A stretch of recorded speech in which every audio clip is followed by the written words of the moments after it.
So, a couple weeks back, I wrote a test that turned out disastrous to say the least. And the very next day, someone in our class posted this to Piazza, which ended up getting 157 upvotes and a shit ton of responses from other people. Now, before anyone criticizes us students for complaining, I just want to point out that this whole test was something we only had 90 minutes to complete, which would have been fine had it only contained short or somewhat straightforward questions, but that was not how it turned out.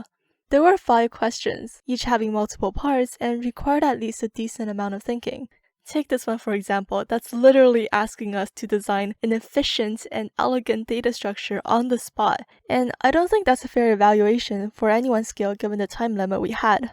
The most interesting part I found was how, as many people pointed out, the whole purpose of this was not to test the students' knowledge of the course materials, but to artificially drag down a course average that was way too high for the faculty to accept. The thing is, that wasn't the first time we had encountered this issue. Several people cited their past experiences with grade adjustments, and I too had personally encountered a prof that even explicitly said that he had to lower our grades on an essay via a non-linear statistical procedure.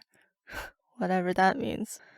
Anyways, the issue here is that students are no longer being tested according to a set of well-defined learning objectives, but to how we compete against each other.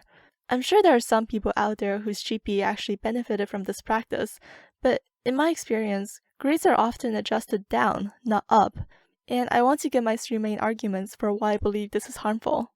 1. Learned helplessness. This is referring to the phenomenon when people come to believe that they are incapable of accomplishing certain goals through their own efforts. I feel like this is pretty self-explanatory. I mean, by artificially lowering grades, these professors and faculties are literally spreading the message that our efforts alone do not determine what grades we get. But here's the thing. In order for people to have a drive to do things, they need to firmly believe that their efforts are the #1 contributing factor to their success. Otherwise, they would feel helpless and think what is even the point of trying, which is just a breeding ground for bad things to happen. I'm not just talking from personal experience here. I mean, there are countless studies out there showing that an individual's perception of being helpless can lead to negative emotions, anxiety, depression, lower sense of achievement, burnout, and even anger and aggressive behavior. 2. Toxic competition. Now, don't get me wrong, I think competition can be healthy and even fun as long as it is controlled. It's the reason why we have multiplayer games, celebrate athletic achievements, and personally, it's the reason why I continue to make videos despite being in the middle of final assessments.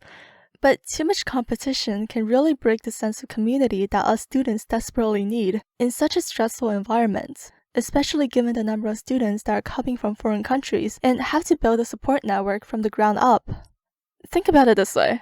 Say you're in a highly competitive program with limited spots, but you still managed to make a few friends.